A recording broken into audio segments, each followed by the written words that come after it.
नमस्कार, जय हिंद, जय भारत।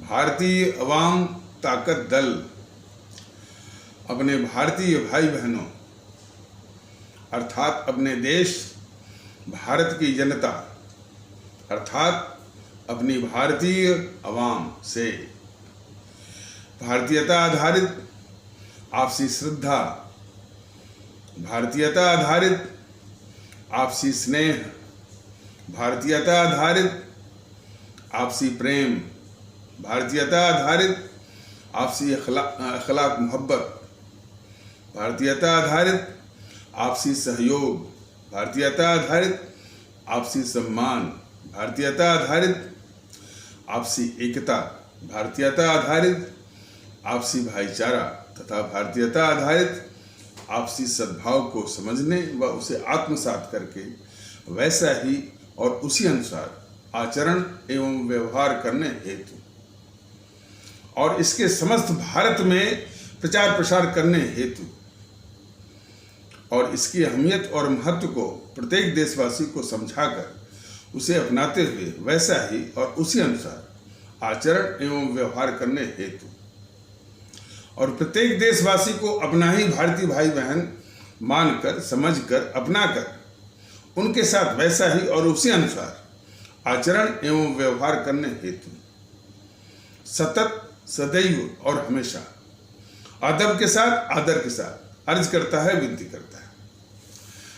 सर्वप्रथम एक सुखद सूचना हम सभी अपने भारतीय भाई बहनों से हम साझा करना चाहेंगे।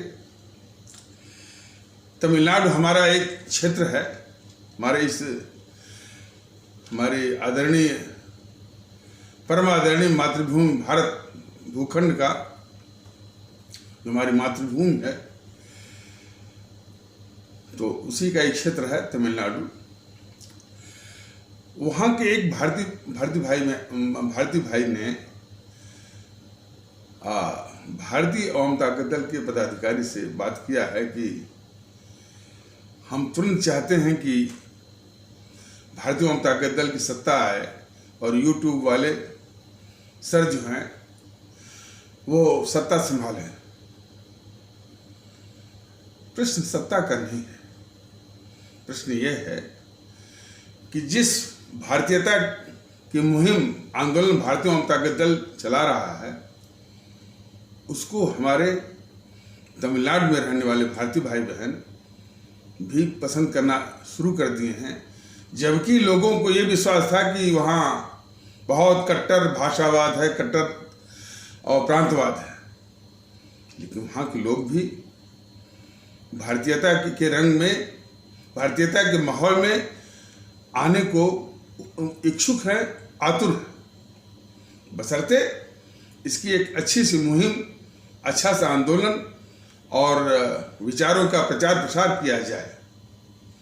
तो ये बहुत ही शुभ संकेत है हमारे तमिलनाडु में रहने वाले जो भारतीय भाई बहन हैं उनकी ओर से। और विशेष करके इसका उल्लेख इसलिए भी है कि ये मोदी महोदय जाकर के भाषाई कट्टरता जो सिर्फ तमिलनाडु की ही नहीं पूरे देश की दुश्मन है और विशेष करके तमिलनाडु में वो एक जहर बनी हुई है और उस जहर को काटना है, ऐसी बात नहीं है। भारतीयता एक ऐसा अस्त्र है कि हर कट्टरता, चाहे भाषाई कट्टरता हो, प्रांतीय कट्टरता हो, सांप्रदायिक कट्टरता हो, जाति कट्टरता है, सबका इलाज है भारतीयता। तो तमिलनाडु की और उससे संबंधित और कुछ प्रदेशों में जो भाषाई कट्टरता है या प्रांतीय कट्टरता है उसका बहुत अच्छे से इलाज जो है भारतीयता कर देगा। बस इसका प्रचार प्रसार हो जाए और वो शुरुआत हो गई है। तो इस संदर्भ में भारतीय अवाम ताकत दल ये कहना चाहता है कि जो भाषाई कट्टरता विशेष करके तमिलनाडु और देश की तो खैर है, तमिलनाडु की बहुत बड़ी समस्या है, बहुत बड़ा जहर है। उसी जहर की आग में ये मोदी महोदय और घी डाल के आए हैं। उन्होंने ये कहा कि तमिल भाषा बहुत पुरानी भाषा है सबसे पुरानी भाषा है और मेरा दुर्भाग्य है कि मैं तमिल सीख नहीं पाया। इस तरह से कहने की क्या जरूरत है? जितनी भी क्षेत्रीय भाषाएं हैं, हमारे तमिल भाषा है, हमारे तेलुगु भाषा है, हमारे कन्नड़ भाषा है, हमारे मलयालम भाषा है, मराठी भाषा है, गुजराती भाषा है, उड़िया भाषा है, बांग्ला भाषा है, पंजाबी भाषा है, असमिया भाषा और भी भाषाएं हैं। ये सब हमारी भारतीय भाषाएं हैं जो कि हमारा भारत का संविधान कहता है। मूर्खराज मोदी महोदय, ये सभी हमारी भारतीय भाषाएं हैं। सबका दर्जा एक ही है और उसमें साफ साफ भारतीयता की एक भावना वो है, उसमें सन्निहित है। तो मोदी महोदय इसका आदर करिए। ये जो भाषाई कट्टरता वाले कहते हैं कि हिंदी तो बच्चा है, उसका जन्म अभी हुआ है, जन्म अभी हुआ है, लेकिन जो उसकी सार्थकता है, जो उसकी उपयोगिता है, राष्ट्र को जोड़ने की जो उसमें काबिलियत और जो उसमें पोटेंशियलिटी है, वह देश के लिए बहुत जरूरी है। इसीलिए हमारे क्रांतिकारियों ने, सुभाष चंद्र बोस आदि ने इसी हिंदी को ही अपने उस क्रांति का, उस आजादी की जंग का माध्यम बनाया और हिंदी के प्रति उन्होंने कई बार उनके उद्गार आए हैं। कभी भी उन्होंने जो उनकी मातृभाषा उड़िया बांग्ला थी उसको भारतीय भाषा का ही दर्जा रहने दिया। हिंदी से टकराहट की बात कभी नहीं की, कभी नहीं की। लेकिन अफसोस कि उसी सुभाष चंद्र बोस की संतानें आज जो है भाषाई कट्टरता पर, प्रांतिक कट्टरता पर उतर आई हैं। और भी कट्टरताएं, जातीय कट्टरता और फिर सांप्रदायिक कट्टरता, ये सभी हमारे मुल्क को डस रही हैं। ये असदुद्दीन ओवैसी बराबर बोलता हमारा समाज, मतलब कि उसके समाज उसके समाज का संकेत यह है कि जो हमारे इस्लाम आस्था वाले भारतीय भाई बहनों को बोलता अपना समाज, बार बार मुसलमान मुसलमान मुसलमान कहता रहता। हमारा भारतीय जनता दल का उससे एक बहुत बड़ा प्रश्न है, उसका जवाब दे दे कि वो अपने वकील कहता। भाई चलिए, वो यदि जाहिल होता, पढ़ा लिखा नहीं होता तो खैर मैं ये सवाल उससे नहीं करता। वो कहता कि हम वकील हैं, वो भी सुप्रीम कोर्ट में प्रैक्टिस करते हैं, तो ये सवाल उसके लिए लाजमी बन जाता है। उसने वकालत की पढ़ाई की होगी, किसी भी महाविद्यालय, डिग्री कॉलेज या यूनिवर्सिटी से पास किया होगा और किसी वकालत के कोर्स में भारत का संविधान अनिवार्य होता है। भारत के संविधान की प्रस्तावना की पहली लाइन है कि हम भारत के लोग। उस भारत के लोग से मतलब है कि हमारी अब जो भी हमारी सांप्रदायिक पहचान हो, जातीय पहचान हो, भाषा के आधार पर पहचान हो, सारी हमारी पहचान समाप्त, हम सिर्फ भारतीय हैं। कहता है कि वह हम वकील हैं, भारत के संविधान का सरासर उल्लंघन करता है, हर वक्त उल्लंघन करता है, मुसलमान मुसलमान मुसलमान बोल करके। इसका जवाब दे दे कि वो कौन सा वकील है और कौन सी पढ़ाई की है, कैसी उसने तालीम ली है। इसका जवाब उसको देना पड़ेगा। नंबर 1। दूसरा, वो कहता है कि हम देश के, हालांकि उसकी शैली में, उसकी भाषा में या उसकी शब्दावलियों में का इस्तेमाल करने के लिए हम मजबूर नहीं है। भारतीय जनता दल ने तो अपने इस्लाम आस्था वाले भारतीय भाई बहनों को सम्मान देने के लिए एक संबोधन तैयार कर लिया है, उसी का बार बार वो इस्तेमाल करता है। हमारे इस्लाम आस्था वाले भारतीय भाई बहन, हमारे भारतीय भाई बहन हैं, आस्था उनकी इस्लाम की है, बस उनकी पहचान, उनका वजूद, उनसे हमारा जो संबंध है कि हमारे भारतीय भाई बहन है, ये है। आस्था उनकी जरूर व्यक्तिगत रूप से इस्लाम की है। तो ये जो है असदुद्दीन ओवैसी जो कहता है कि वो हमारे इस्लाम आस्था वाले भारतीय भाई बहनों का बहुत पैरोकार है, बहुत हितैषी है, बहुत मसीहा है, बहुत बड़ा उसका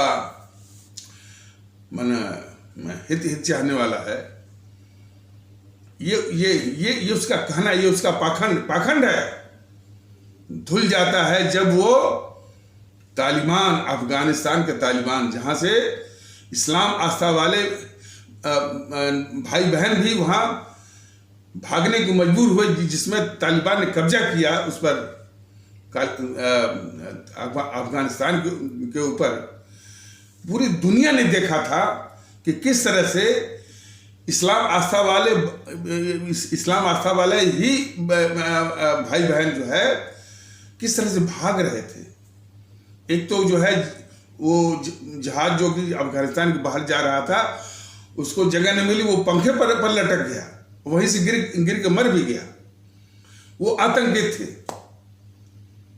ऐसे खूंखार तालिबान का जब कब्जा किया तो ये गद्दार असदुद्दीन ओवैसी, वह देश का भी गद्दार है और इस्लाम आस्था वाले भारतीय भाई बहनों के प्रति जो आस्था दिखाता है वह भी गद्दारी है। इसकी वफादारी जो है सामने आएगी, वो तालिबान का वफादार है। लेकिन ये मोदी निकम्मा है ना। ऐसे तालिबान के वफादारों को पैक करके वहीं अफगानिस्तान जो है भेज देना चाहिए था। जितने भी तालिबान के वफादार निकले, असदुद्दीन ओवैसी निकला, शफीकुर रहमान वर्क निकला, टीएस हसन निकला, और इनको साथ देने वाला अखिलेश निकला। यदि इस सब को, और शायद वो भी बॉलीवुड से भी कुछ थे, शायद कुछ, अब नाम नहीं आ रहा, जितने भी थे उनको पैक करके उसी अफगानिस्तान में तालिबान के हवाले कर देना था, और तालिबान बड़े अच्छे से इन लोगों की खिदमत कर देता। तो बात चल रही थी कि ये हमारे इस्लाम आस्था वाले भारतीय भाई बहनों का खैर खां नहीं है, हमारे इस्लाम आस्था वाले भारतीय भाई बहनों का वफादार नहीं है, ये तालिबान का वफादार है। ये मोदी महोदय की निकम्मापनी है कि तालिबान के वफादारों को ये पाल रहे हैं। यही तो इस देश का दुर्भाग्य है। ये नकली राष्ट्रवादी मोदी महोदय सारे देश के दुश्मनों को पाल रहे हैं, जिनकी वफादारी जो है यहाँ के लोगों में है ही नहीं। तो वो असदुद्दीन ओवैसी जो हमारे इस्लाम आस्था वाले भारतीय भाई बहन का वफादार नहीं है, लेकिन वो दम भरता है, क्लेम करता है कि उनका बहुत बड़ा हितैषी है। अब ये एक लाजमी सवाल हो जाता है कि हमारा समाज की आदत आई कहां से? तो ये इसका विश्लेषण करते करते, इसकी खोज करते करते ये बात सामने आई है कि हमारा समाज की शुरुआत जो है ये काशीराम और मुलायम सिंह ने, वो 80 के दशक के अंत में, 80 के दशक के अंत, मतलब कि 1989 1988 के आसपास इन सबों ने शुरू किया था। हमारा समाज, जिसकी जितनी आबादी उतनी सत्ता में भागीदार, ये तरह के गंदे जो है विचार कि हमारा समाज, आज हमारा समाज कितना घिनौना विभत्स रूप ले चुका है कि उसी मुलायम सिंह और काशीराम के जो और भी जो डिजेनरेटिव प्रोडक्ट्स हैं या ऑफशूट्स हैं, ओम प्रकाश राजभर के रूप में, अनुप्रिया पटेल के रूप में, संजय निषाद के रूप में उभर आए। हमारा समाज ये कहने वाले, ये ओम प्रकाश राजभर के विषय में लोग कहते हैं कि ये एक सांस में पता नहीं सैकड़ों उपजातियों को गिनाता है। इस बेवकूफ को मालूम नहीं है कि जातियों के उपजातियों का कोई अर्थ नहीं है बेवकूफ। ये देश भारत के संविधान से चलता है। सबका अस्तित्व, सबकी पहचान, संवैधानिक पहचान सिर्फ वो भारतीय है। इस तरह से सामाजिक विखंडन करना छोड़ो। ये तो कायर मोदी है जो कि तुम जैसे लोगों को ये मौका दे रहा है। वरना जो है इस समाज को जाति उपजाति के नाम पर जो विखंडन करने की हरकत कर रहे हो ना, इसकी सजा मिलती, ठिकाने तुम वो लग जाते। तो आज समाज में जो बिखराव है चारों ओर, जातिवाद, उपजातिवाद, खासकर उत्तर प्रदेश में, और ओम प्रकाश राजभर जैसे लोग इस समाज को विखंडित करने पर लगे हुए हैं। फिर भी ये सुनने को मिलता है कि हमारे उसी तबके से, जो हमारे वो भारतीय भाई बहन हैं जिसको कब्जा कर रखा है ओम प्रकाश राजभर ने,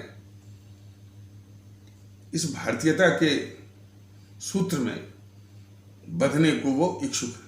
ये इस तरह के समाचार हैं। वो लाख सिखाए कि तो हमारा जो व्यापक जो समाज है, एक ही समाज है, हमारा भारतीय समाज। और जब भारतीयता वाली बात है, कोई भेद विभेद नहीं है। मैं स्पष्ट करना चाहता हूं, भारतीयता के माहौल में ओम प्रकाश राजभर का नाम नहीं बदल जाएगा। ओम प्रकाश राजभर ही रहेंगे, लेकिन वो भारतीय के रूप में व्यवहार करेंगे। उनके लिए प्रत्येक, चाहे जिसको अपना समाज कहते हैं वो भी, अपने समाज के बाहर के लोगों को भी अपना भारतीय भाई बहन मानेंगे, मानना पड़ेगा उनको। तो किसी का नाम नहीं बदलेगा। शादी ब्याह आपको जहां इच्छा होती है वहां करिए, वहां संबंध बनाइए। बच्चे भी अपना कुछ इनिशिएटिव ले रहे हैं, वो अपना करते रहेंगे, लेकिन हमारा व्यवहार, आचरण, बर्ताव, हमारी सोच, हमारा आपसी जो इंटरेक्शंस हैं, वो सब भारतीयता आधारित होने की आवश्यकता है। इतनी छोटी सी समझ यदि ओम प्रकाश राजभर, संजय निषाद, अनुप्रिया पटेल और ऐसे लोग, असदुद्दीन ओवैसी लोग यदि नहीं समझेंगे, नहीं करेंगे, तो इस तरह का माहौल, इस तरह की सत्ता आ रही है। भारतीय जनता दल को यदि हमारे आदरणीय भारतीय भाई बहन, हमारे आदरणीय भारतीय अवाम ने आशीर्वाद दे दिया और उसका उपकरण मिल गया, तो ये जातियों और उपजातियों, हमारे समाज के नाम पर जो समाज को विखंडित करने का जो दुस्साहस कर रहे हैं, उनको ठिकाने लगाएगा। इसलिए इस देश को भारतीय एकता की आवश्यकता है। भारतीय जनता दल निरंतर भारतीय एकता की बात करता है, और भारतीय एकता ही इस मुल्क को चाहिए। और अभी जो बताया गया है कि हमारा समाज की जो आदत कहां से शुरू हुई, जो कांसीराम और मुलायम सिंह, हमारा समाज, हमारी जितनी आबादी उतनी हमारी सत्ता में भागीदारी, और उसी ने समाज में एक नफरत फैलाने वाला नारा भी दिया था कि तिलक तराजू और तलवार, उनको मारो जूते चार।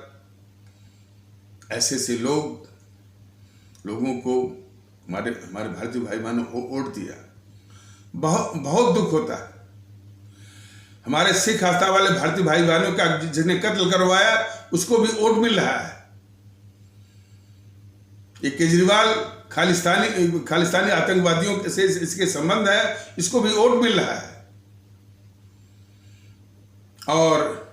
और इसी ने जो भारत तेरे टुकड़े होंगे, इंशाअल्लाह भारत की बर्बादी तक जंग जारी रहेगी, उसका समर्थन भी किया, और उसके खिलाफ जो चार्जशीट बनी उस फाइल को लेकर बैठ गया।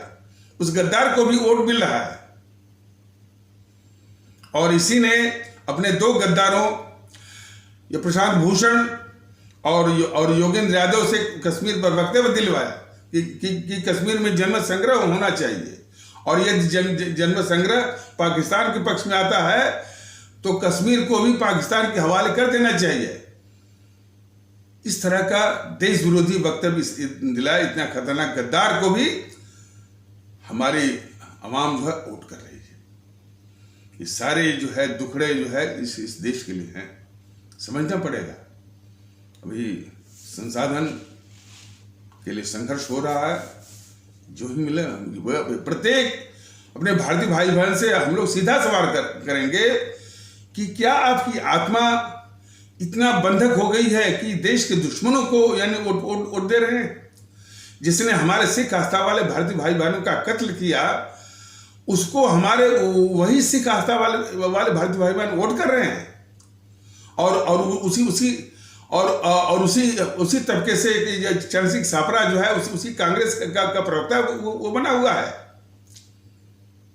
ये निश्चित है कि हमारे देश, हमारे तबके, हमारे भारतीय समाज के ये गद्दार है, चाहे वो चरण सिंह सापरा हो, चाहे कोई भी हो। तो और इन्हीं गद्दारों को ये टीवी चैनल वाले बुलाते हैं। ये भी एक बहुत बड़ा दुखड़ा है। तो ये जो असदुद्दीन ओवैसी जो कहता है कि हमारा समाज, उसकी शुरुआत मुलायम सिंह और काशीराम ने शुरू किया था 80 के दशक के अंत, जो आखिरी में 1988, 1989 या 1987 जो भी मान लीजिए, वहां से। अब ये परिचर्चा देश में जो है, जो कल अग्निपथ को लेकर हुई, ये मोदी सरकार हमारी भारतीय सेना से मिलकर के एक कार्यक्रम जिसका नाम है अग्निपथ तैयार किया है, जिसमें कि 17.5 साल से 21 साल के बच्चे उसमें सेवा देंगे। और यह योजना किसी भी तरह से नुकसानदेह नहीं है, फायदेमंद ही है हमारे देश के भी हित में, और जो बच्चे हैं उनके भी हित में। देखिए 21 साल तक तो आजकल लोग पढ़ाई ही करते हैं, तमाम रिसर्च वगैरह जो है बेकार ही रहते हैं, और 21 साल तक वो फ्री हो जाएंगे अपना, यानी जो भी वो नौकरी करना चाहे। और एक अनुशासित और देशभक्ति के माहौल से वो आएंगे तो हर जगह जो है वो उपयोगी होंगे।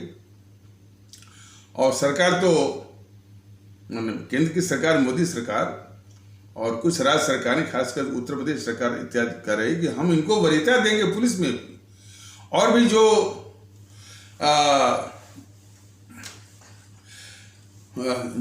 अर्धसैनिक जो माने जो सेनाएं हैं, अर्धसैनिक, जैसे कि सीआरपीएफ है, बीएसएफ है, एसएसबी है, और भी आपका वो असम राइफल्स है, आईटीबीपी है, आरएएफ है, सीआईएसएफ है, ये जितने भी अर्धसैनिक बल हैं या पैरामिलिट्री फोर्सेस, इनमें भी इनको वरीयता मिलेगी। बहुत अच्छी बात है। और एक अच्छा खासा पैकेज 11-12 लाख का इनको मिल जाएगा। तो यदि कुछ उद्यम करना चाहें, if they want to be an entrepreneur, माने यदि उद्यमी बनना चाहते हैं, तो भी अच्छा खासा पैकेज उनको मिल जा रहा है, हर तरह से लाभकारी है। लेकिन मोदी महोदय शायद इस बात को भूल जाते हैं कि जो ये देश के दुश्मनों को पाल हैं सिर्फ वोट के लिए, कि इन्हीं को दिखा करके वोट मिलेगा, इन्हीं को दिखा करके ये कंपैरिजन करेंगे, इन्हीं को दिखा करके तुलना करेंगे, मैंने अपनी सरकार की अपने करतूतों की सारी कमी को ढकने के लिए इन्हीं को दिखा करके एक चुनावी माहौल बनाएंगे, यानी देश को हर वक्त जो है उसको तकलीफ दे करके। देश ने देखा हो तो मोदी महोदय जान लीजिए कि जब तक देश के दुश्मनों को आप पालते रहेंगे, देश के दुश्मन ये राजनीतिक जो राजनीतिक दलों के वेश में है, जीएनपीसी, गांधी नेहरू परिवार, चांडा चौकड़ी कॉकस कांग्रेस, और ये वाम दल, और ये आरजेडी, ये टीएमसी, ये समाजवादी पार्टी, ये आम आदमी पार्टी, शिवसेना, एनसीपी, डीएमके, सबको जो आप पाल रहे हैं, आपका ये तर्क होगा कि भाई लोकतंत्र है, ये इसका जो है वो मैंने पंजीकरण जो है या मान्यता चुनाव आयोग से है। ये तर्क बिल्कुल घिनौना है। किसी को चुनाव आयोग से मान्यता मिल गई, इसका मतलब नहीं है कि उसको देश जलाने का अधिकार मिल गया, देश के खिलाफ गद्दारी करने का अधिकार मिल गया। अब हमको ये कहने को मजबूर हो रहे हैं, लेकिन इतनी सी अकल नहीं है। ये राहुल गांधी दिन रात गद्दारी कर रहा है देश के खिलाफ। देखिए, राहुल गांधी का नाम बराबर इसलिए लिया जा रहा है, उसको आप बचा रहे हैं, उसके काले धन को बचा रहे हैं। उसके 2 से लाख करोड़ के काला धन बचाने के लिए आपने ये स्वांग भरा है, वो जो है वो इसका नेशनल हेराल्ड वाले केस का। ये भी आपके द्वारा शुरू नहीं किया गया है। ये तो सुब्रमण्यम स्वामी का केस है। तो हमारी अवाम, जिस अवाम ने आपको प्रधानमंत्री बनाया, उसको हर वक्त तकलीफ देना और उसकी आंखों में धूल झोंकना, यानी इस राहुल सोनिया के 2 से लाख करोड़ के काले धन को बचाने के लिए ही आपने जो है नेशनल हेराल्ड का एक जो है छद्म केस आपने केस जो है वो केस लाया है, लोगों को धोखा देने के लिए। आप में यदि देश के प्रति वफादारी है और जिसने आपको प्राइम मिनिस्टर बनाया है और उसके प्रति थोड़ा भी नमक आपको अदा करना है, तो इन दोनों की लूट का 2 से लाख करोड़ के विषय में बात करिए। और आप बात कर चुके हैं, ऐसी बात नहीं है, आप बात कर चुके हैं।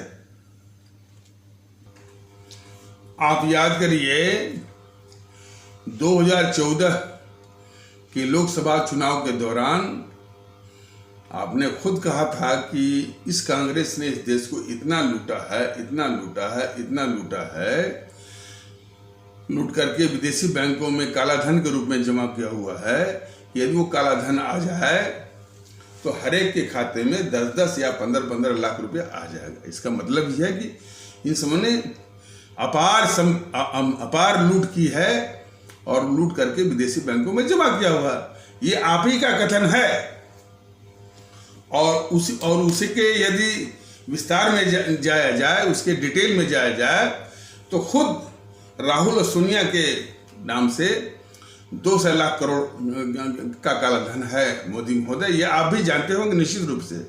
आप देश के सामने मुंह तो आप खोलिए, बीजेपी वाले मुंह तो खोलें। तो सिर्फ 2 से इन समूह की जो बड़ा 2 से लाख करोड़ का काला धन को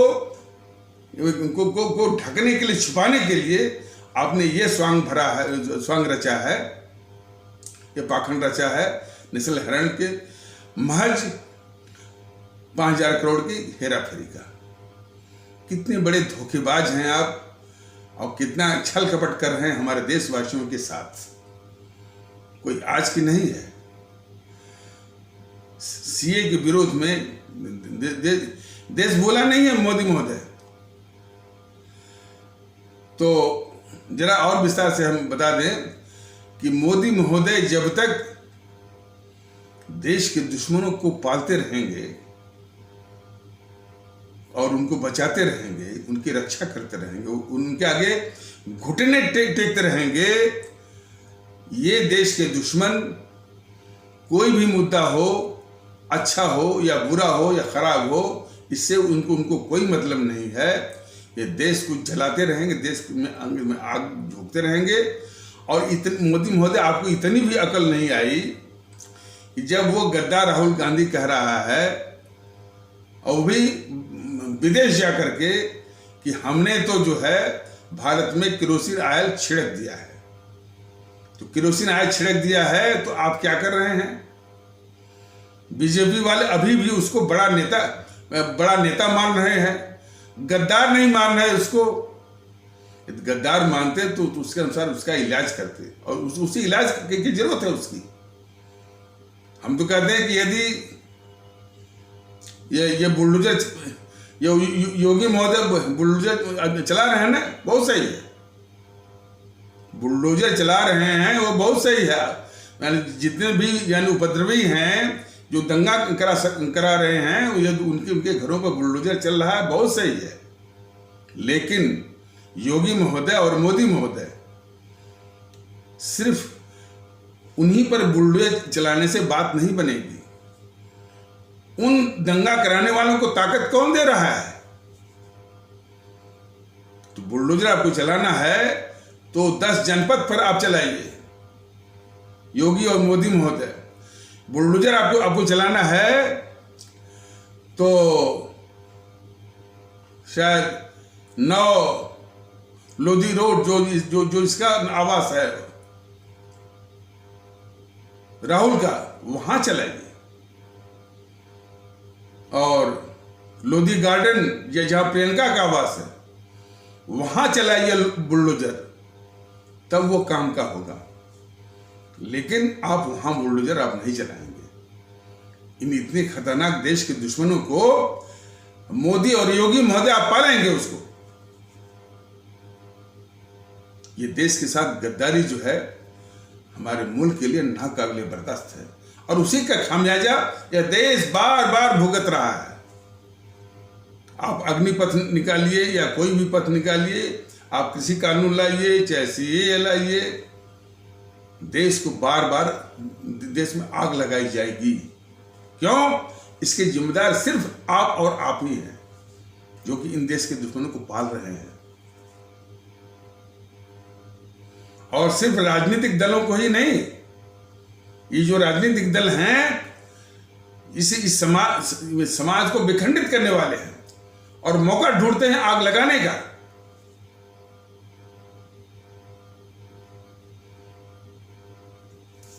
जब हम कहते हैं तो ये एक बहुत ही छिछला और जो है थोथा किस्म का तर्क देते हैं, लोकतंत्र। आग लगाने वालों को उनको बचाना लोकतंत्र है। लोकतंत्र किसके लिए है? देश के लिए ना। कोई भी व्यवस्था लोकतंत्र हो, चाहे लोकतंत्र नहीं हो, चाहे मोनार्की हो, डायरेक्सी हो, चाहे डेमोक्रेसी, कोई भी क्रेसी हो, वो इस भारतवर्ष के लिए है। भारतवर्ष यानी भारतवर्ष लोकतंत्र के लिए नहीं है, लोकतंत्र भारतवर्ष के लिए है। तो लोकतंत्र की उपयोगिता इस देश की हिफाजत के लिए है। देश को बार बार आग लगाया जा रहा है और बराबर लोकतंत्र है, वो नेता है, कुछ नहीं। इस देश के अपराधी हैं, गद्दार हैं। आपकी मानसिकता में खोट है। आप नकली वो राष्ट्रवादी हैं।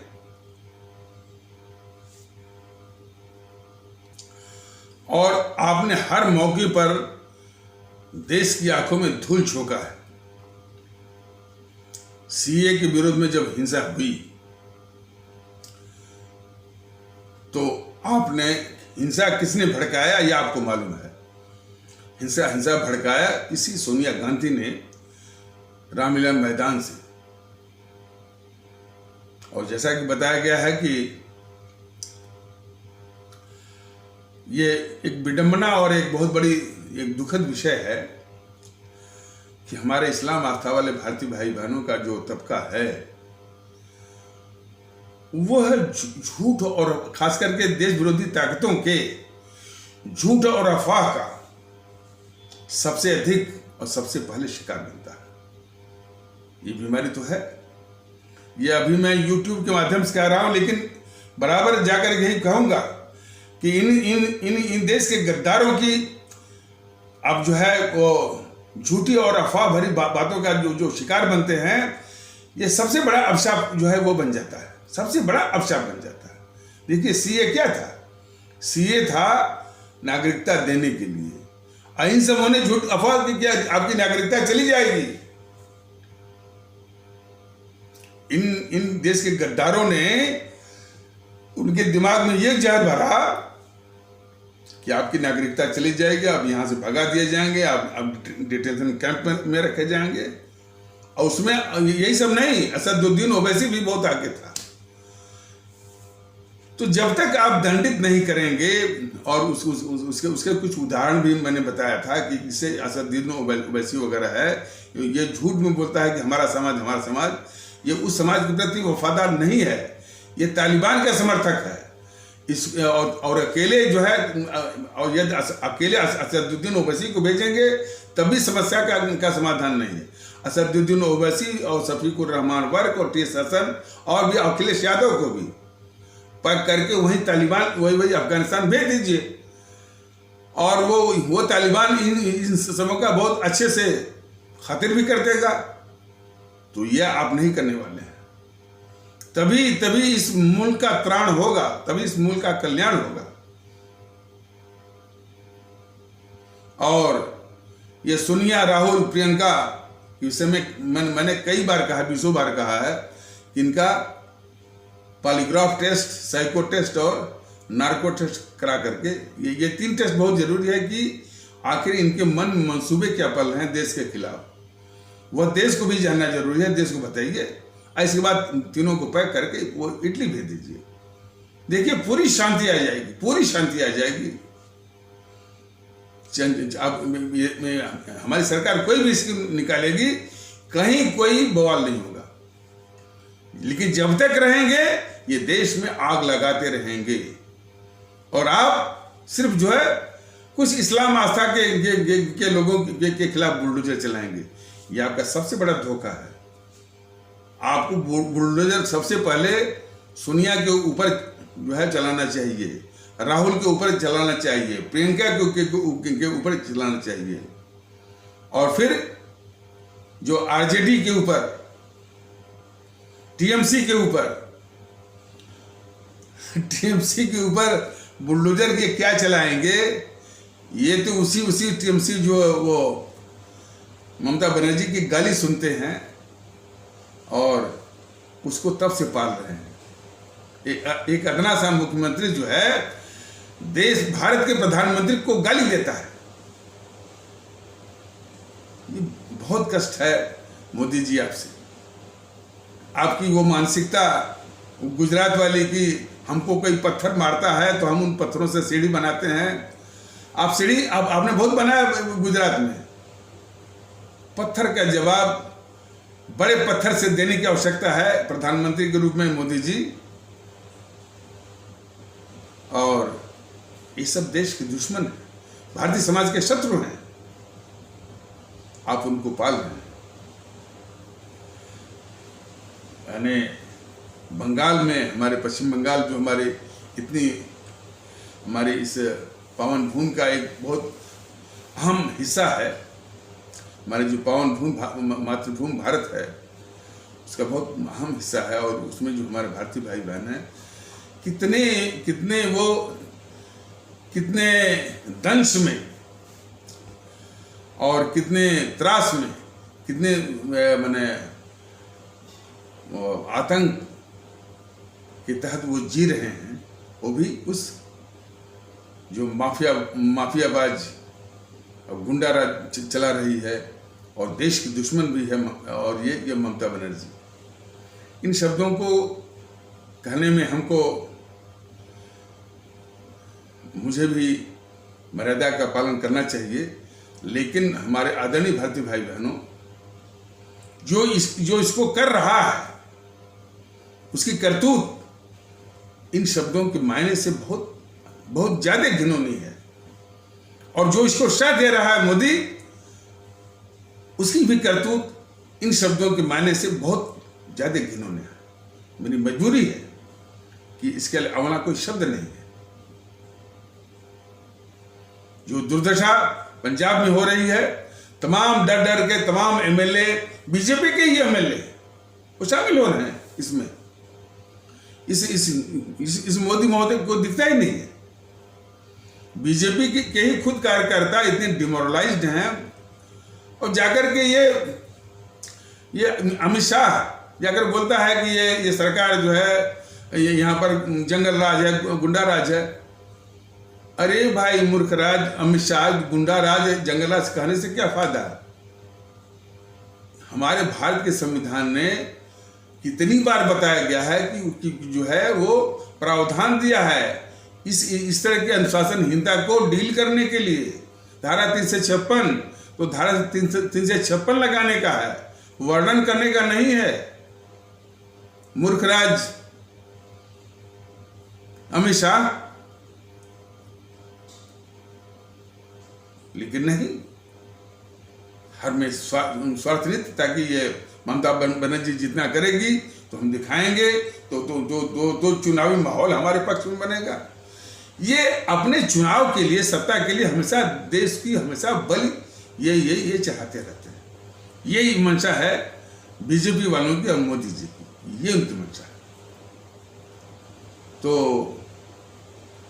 जो कुछ भी, तो हाँ सीए की बात हो रही थी, तो सीए में ये हिंसा को भड़काया सोनिया गांधी ने।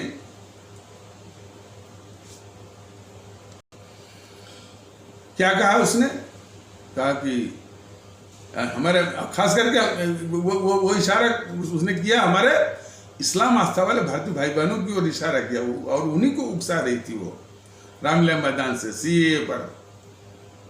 कह रही थी कि अभी भी घरों में क्यों बैठे हो, घरों में बैठे रहने वाले को लोग कायर कहेंगे, घरों के बाहर निकलो, सड़क पे आओ, आंदोलन करो। और अपरोक्ष रूप से उसने उकसाया कि हिंसा करो, आगजनी करो, तोड़फोड़ करो, देश में अस्थिरता फैलाओ। ये भड़काया किसने? सोनिया गांधी ने, रामलीला मैदान से। उसी प्रकार उसका बेटा राहुल गांधी, प्रियंका गांधी ने भी किया। और हिंसा करवाया किसने? इस गद्दार केजरीवाल ने। किससे करवाया? अमानतुल्ला से और ताहिर हुसैन से, जो बल्कि दूसरा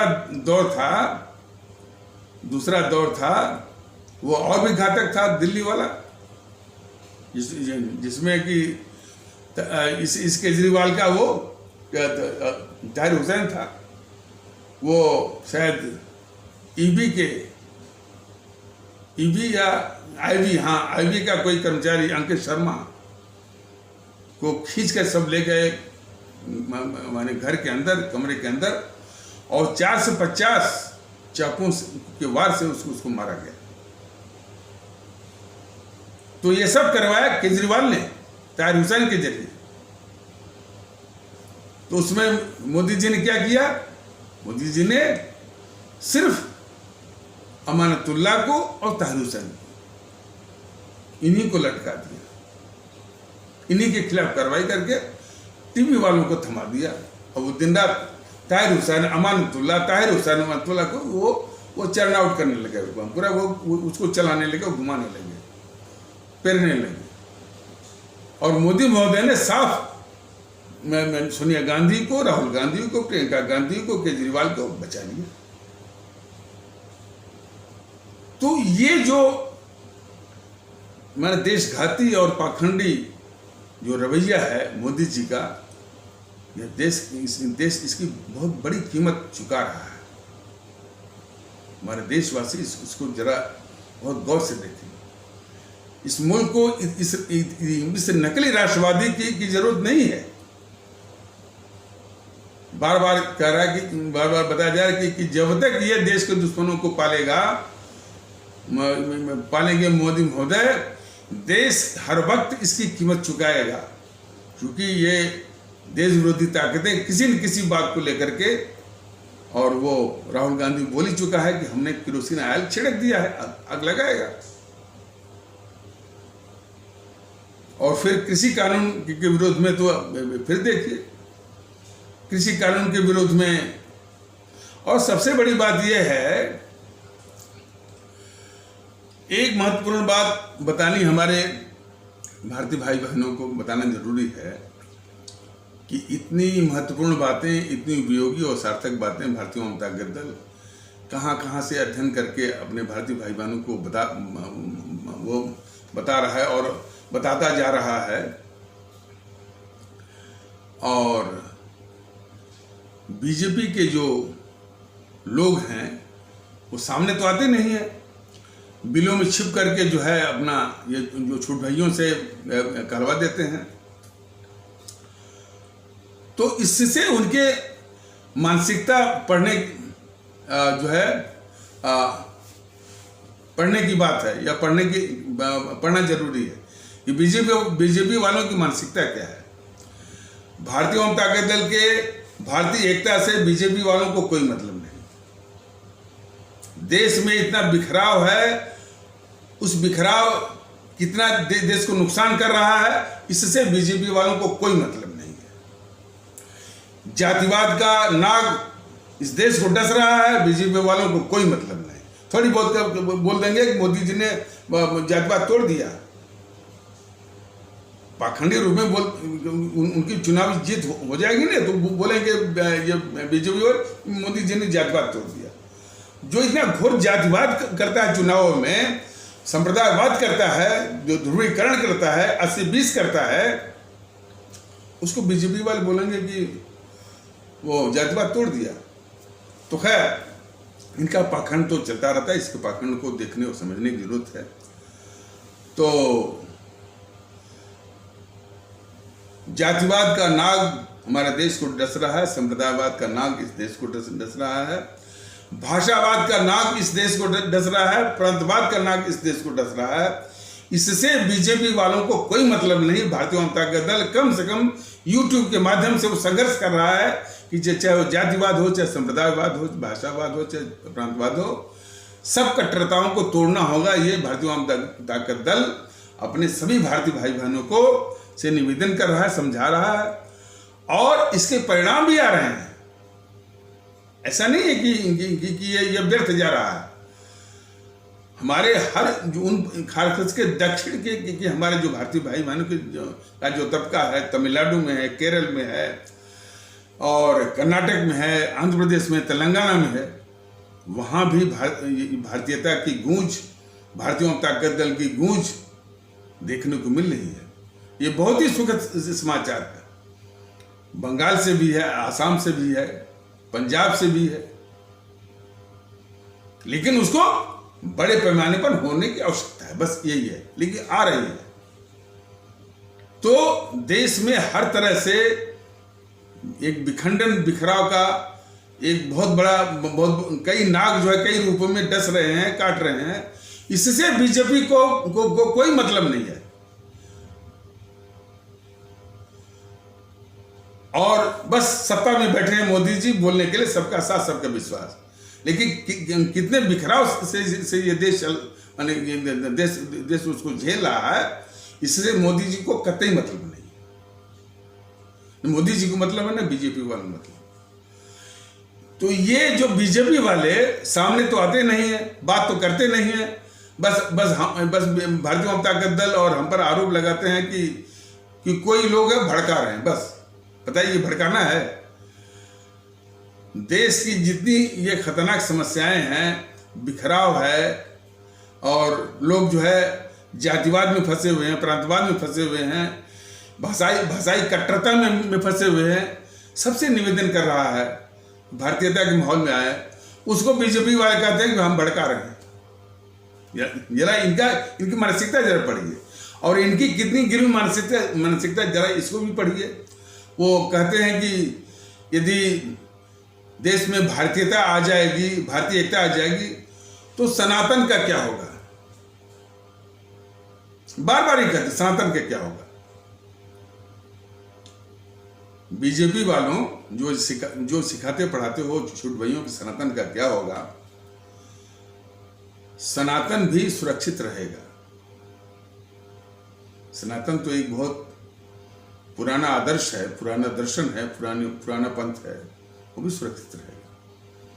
और सनातन ही सुरक्षित नहीं रहेगा, इस्लाम पंथ भी सुरक्षित रहेगा।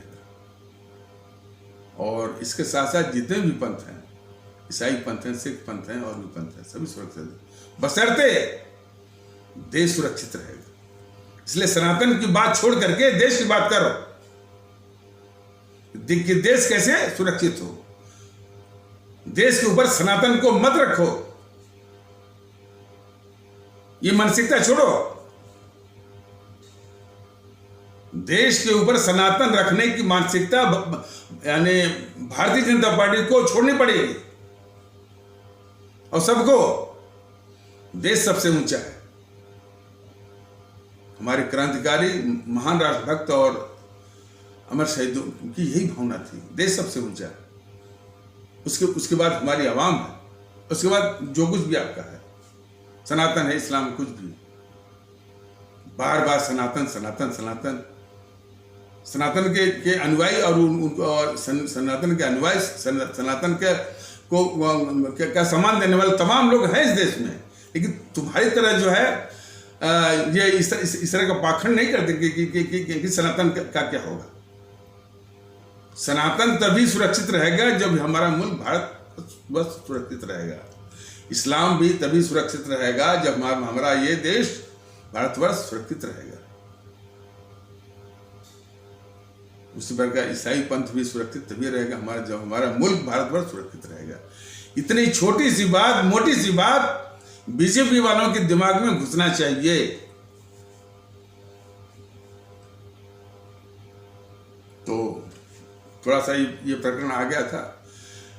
तो कृषि कानून, अच्छा, ये बीजेपी वाले कहते हैं हम विश्व की सबसे बड़ी राजनीतिक पार्टी है।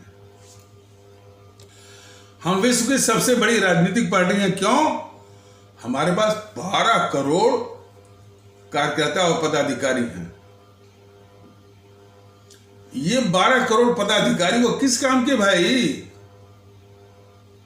मुट्ठी भर ये वामपंथियों के, मुट्ठी भर ये जीएनपीसी गांधी नेहरू परिवार चांदा चौकड़ी कांग्रेस के, वह झूठ और अफवाह का शिकार बना डालते हैं अपने भारतीय भाई बहनों को। और तुम्हारे 12 करोड़ कार्यकर्ता जो है वो कहां रहते हैं इस झूठ और अफवाह का इलाज करने के लिए, समझाने के लिए।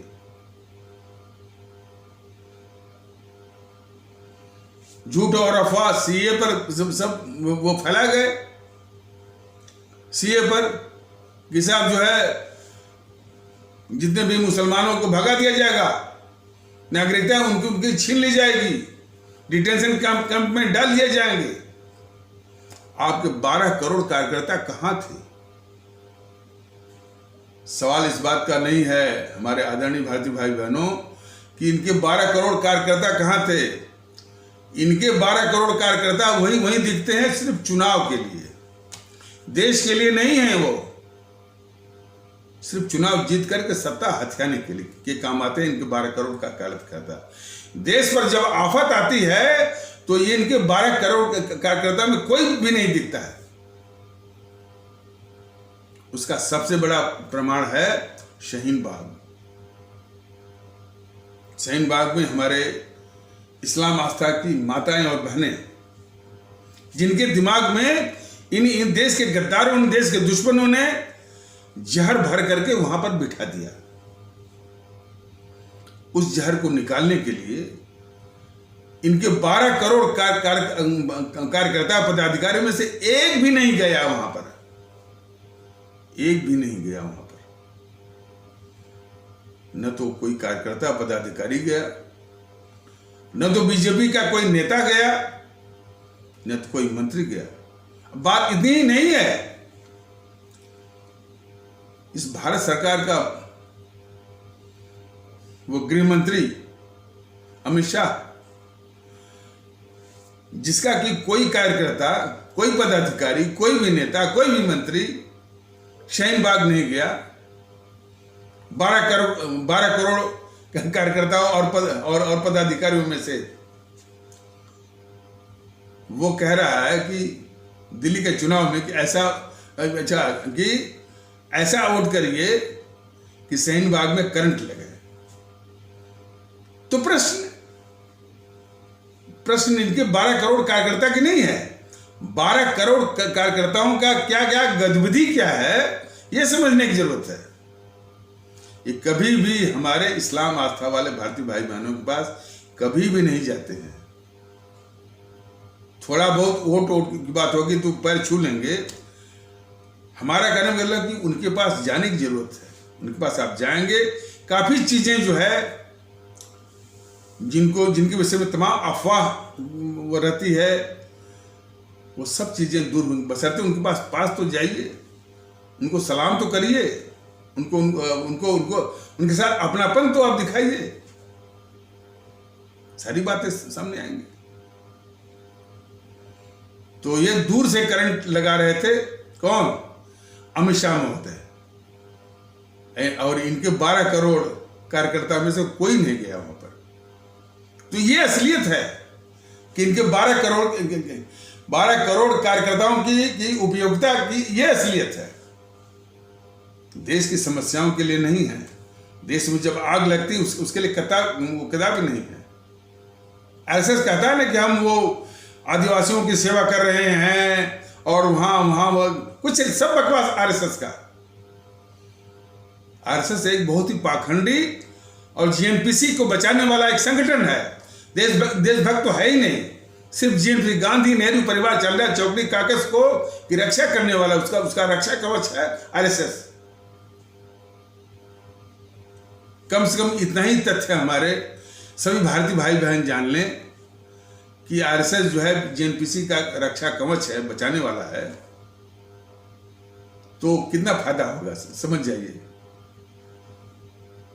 कम से कम हमारे हिंदू सनातन आस्था वाले भारतीय भाई बहन ये समझ जाएं कि आरएसएस जो है जीएनपीसी का रक्षक है, जो कि हकीकत है, रक्षक ही नहीं, बिल्ली का पंजा है, कैट्स पा है। तो जो कांग्रेस से घृणा करते हैं तो वो आरएसएस से भी सावधान हो जाएंगे, आरएसएस से भी घृणा करना शुरू कर देंगे। कौन? हमारे हिंदू सनातन आस्था वाले भारतीय भाई बहन। और उसी प्रकार हमारे इस्लाम आस्था वाले भारतीय भाई बहन जो कांग्रेस से चिपके रहते हैं और आरएसएस से घृणा करते हैं, तो वो कांग्रेस की भी असलियत वो जान जाएंगे और कांग्रेस से भी घृणा करना शुरू कर देंगे हमारे इस्लाम आस्था वाले भारतीय भाई बहन। कब? जबकि इस तथ्य को मान लेंगे कि ये जो आरएसएस जो है इसे जीएनपीसी का रक्षा कवच ही नहीं बल्कि उसका बिल्ली का पंजा है, रक्षा करने वाला। आरएसएस का जिक्र क्यों आया? कि वो बहुत कहता है कि हम आदिवासी क्षेत्रों में सेवा कर रहे हैं, शिक्षा बढ़ा रहे हैं। अरे यहाँ पर शहीद बाग में हमारे इस्लाम आस्था वाले भारतीय भाई बहनों की माताएं और बहनें बिठा दी गई हैं, वो भी बहुत ही इंपॉर्टेंट मार्मिक जो दिल्ली का ट्रैफिक रूट है उस पर, ताकि दिल्ली के लोगों को तकलीफ हो। और उसमें देश के गद्दारों ने, देश के दुश्मनों ने उन माताओं और बहनों के मैंने मासूम दिमाग में जहर भर दिया देश विरोधी विचार से, यही झूठा अफवाह का कि आपकी नागरिकता ये सीए छीन लेगा, डिटेंशन कैंप में भेज दिए जाएंगे। तो इस संबंध में पहले भी बताया गया था कि हमारे भारतीय जनता दल जिसकी कि अभी कोई संगठनात्मक ताकत अभी नहीं बढ़ी है, लेकिन बढ़ा रहा है, तो उसमें नहीं थी। तो फिर भी हमारे कुछ कार्यकर्ता और पदाधिकारी कहे कि सर, शहीद बाग में हमारी कुछ माताएं और बहनें बैठी हैं, उनसे निवेदन करना, उनको समझाना, और जिस झूठ और अफवाह की शिकार बनी है उसका निवारण करना हमारा फर्ज बनता है, हमारा राष्ट्रीय फर्ज बनता है। हमने कहा बिल्कुल ठीक है, चलते हैं। 2-3 कार्यकर्ता थे, गए वहाँ पर, और थोड़ी बरसात भी हो रही थी। वहाँ गए तो देखें पूरा अंधेरा, तो पता चला कि शायद दिल्ली पुलिस ने बिजली काट दी है। और वहाँ पर एक खतरनाक नारा भी लग रहा था, छीन के ले गए आज़ादी, आज़ादी, आज़ादी, छीन के ले गए आज़ादी। पहला सवाल तो मैंने कहा कि भाई इतनी खतरनाक नारा जो है वो क्यों लगा रहे हैं आप लोग? ये मुल्क तो आज़ाद है ना, आज़ादी छीनने वाली बात का सबको आज़ादी मिली हुई है। ऐसा नारा तो वो गद्दार कन्हैया कुमार लगवाता है। तो इस तरह से जो है अपनी अपनी अपनी अपनी इमेज क्यों बनाते हैं कि कन्याकुमार वाला जो है या जेएनयू वाला अभिशाप यहाँ पर आ गया है, ये छीन के लेंगे आज़ादी, इसको बंद करिए। उनके सामने कहा। और उस शाहीन बाग में बीजेपी का एक कोई कार्यकर्ता नहीं गया, कोई पदाधिकारी, कोई नेता कोई नहीं गया, और अमित शाह महोदय दूर से ही करंट लगा रहे थे। ये दशा थी, और किसी भी पार्टी का नहीं गया। सुप्रीम कोर्ट जो है नाक रगड़ करके हार गया वो, ये दशा थी। तो वहां जाना, और वहां पर पहुंचा कौन? शशि थरूर पहुंचा, दिग्विजय सिंह पहुंचा, स्वरा भास्कर पहुंची, और तमाम पीएफआई वाले पहुंचे। सब सिर्फ जहर भरने के लिए। तो देश का फर्ज बनता था, बीजेपी जो राष्ट्रवादी उसका फर्ज बनता था। लेकिन देखिए इनके राष्ट्रवाद की असलियत देखते जाइए।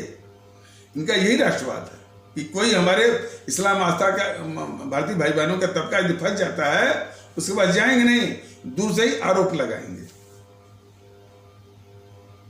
ये इनकी हमसे फितरत है बीजेपी वालों की। तो खैर हम आगे बढ़ते हैं। तो फिर वो नारा को मैंने समझाया कि इस खतरनाक नारे को बंद करिए कि छीन के लेंगे आजादी। फिर कुछ देर, अच्छा, और हमारा वहां पर भाषण देने वालों में वो नाम दर्ज हुआ कि हम भाषण देंगे। तो एक ने कहा, अंकल जी बिजली नहीं आएगी। तो हम क्या तो क्या किया जाए? तो एक जो है न्यूज़ 18 इंडिया का कोई एंकर था, वो चला रहा था लोगों की बातों, माने लाइव टेलीकास्ट के रूप में। तो लोगों ने कहा कि अंकल जी जब बिजली नहीं आएगी तो इसी जो लाइव टेलीकास्ट चल रहा है इसी में जो कुछ भी आपको कहना है इसी में कह दीजिए। मैंने ठीक है, कोई बात नहीं भाई, जब बिजली कटी है और बिजली नहीं आ रही है और इस तरह का मौका नहीं मिल रहा है, तो हमने पहला काम किया। मैंने कहा ये फोटो जो तो फोटो एक लगा था वो राम प्रसाद बिस्मिल का तो हमने पूछा कि बताइए ये फोटो किसका है? तो सब वो माताएं बहनें कह रहे थे कि ये फोटो जो है वो अशफाकुल्ला जी का है। मैंने कहा गलत है। मैंने मोबाइल से निकाला और बताया कि ये हमारे अशफाकुल्ला जी हैं, इनकी फोटो लगाइए। और जिनको अब अशफाकुल्ला समझ रही हैं वो हमारे राम प्रसाद बिस्मिल हैं। और प्रोविडेंस देखिए, संजोग देखिए कि राम प्रसाद बिस्मिल और अशफाकुल्ला जी दोनों एक ही जिले के हैं, उत्तर प्रदेश के। वो जिला है वो सौभाग्यशाली जिला है शाहजहांपुर। वहां से दो ही नहीं बल्कि तीसरे भी प्रमुख अमर शहीद हैं रोशन सिंह। तो मैंने कहा कि शाहजहांपुर बहुत ही सौभाग्यशाली जिला है उत्तर प्रदेश का, जहां से 3 अशफाकुल्ला, राम प्रसाद बिस्मिल और रोशन सिंह, हमने उनको बताया। तो आगे बात मैंने कहा कि जो हमारी ये माताएं और बहनें बैठी हैं ये बहुत बड़े भ्रम और अफवाह की शिकार है। तो वो जो एंकर बड़ा चौंका, कहा कि क्या आप इनके समर्थन में नहीं आए हैं? मैंने कहा बिल्कुल नहीं। ये जो स्वार्थी तत्वों ने इनके दिमाग में जो जहर भर दिया है और इनके कंधे पर अपना स्वार्थी बंदूक रख करके अपना निस्वार्थ साध रहे हैं, यह देश के हित में कतई नहीं है। हमारे माताओं और बहनों के दिमाग में जो जहर भरा हुआ है भ्रम शिकार का, उसको निकालना बहुत जरूरी है। और यही बताने के कि ऐसा कुछ नहीं है, सीएम ऐसा कुछ नहीं है कि धरने पर बैठा जाए। तो तब उसका जो एंकर था वो ये कह रहा था कि तब तो बीजेपी को डूब कर मर जाना चाहिए। ये एक उसका स्वतः उसके एक उद्गार निकला उस एंकर का, वो कहा बीजेपी को डूब करके मर जाना चाहिए। जो काम बीजेपी को करना चाहिए वो आप कर रहे हैं। मैंने कहा बीजेपी को क्या करना चाहिए क्या नहीं करना चाहिए ये उसके मत थे, लेकिन प्रत्येक भारतीय भाई बहन का ये फर्ज बनता है कि जो हमारे ये माताएं और बहनें बैठी हुई हैं इनसे हम निवेदन करें, इनको समझाएं और अच्छी चीज बताएं, मुल्क के हित में बताएं, इनके हित में बताएं, और जरूर समझेंगी। ये क्यों नहीं समझेंगी? लेकिन बीजेपी का तो ये चरित्र है बीजेपी के 12 करोड़ कार्यकर्ताओं का और बीजेपी का। इसी से हमारे सभी आदरणीय भारतीय भाई बहन जरा उसको समझें। इन्होंने बीजेपी वालों ने कभी भी जो हमारी माताएं और बहनें बैठी थी, कभी बीजेपी वालों ने सम्मान नहीं दिया। सोशल मीडिया पर क्या क्या अपमानजनक और गंदी गंदी बातें उन्होंने पोस्ट किया था सोशल मीडिया पर उन माताओं और बहनों की। 500 रुपये पाती हैं, बिरयानी पाती हैं, क्या क्या बातें। और उनके दिमाग में किस कदर जहर भरा गया था उसका नमूना भी है। एक हमारी भारतीय बहन कह रही थी कि ये मोदी पूरा देश को खा गया है। देखिए कि किस कदर जहर भर, सिर्फ हड्डी बची है। एक छोटी सी बच्ची थी 2-3 साल की, 4 साल की, कह रही कि मैं मोदी को मारूंगी, मैं मोदी को मारूंगी। किस कदर जहर वो भरा गया था। लेकिन ये 12 करोड़ कार्यकर्ता वाले कोई भी कार्यकर्ता, कोई भी पदाधिकारी, कोई भी नेता और कोई भी मंत्री वहां गया नहीं। ये असल चरित्र है बीजेपी वालों का कि उनके पास नहीं जाना, दूर से ही आरोप लगाना, वैसे भी, और सोशल मीडिया पर क्या क्या गंदी गंदी बातें उनके खिलाफ करना।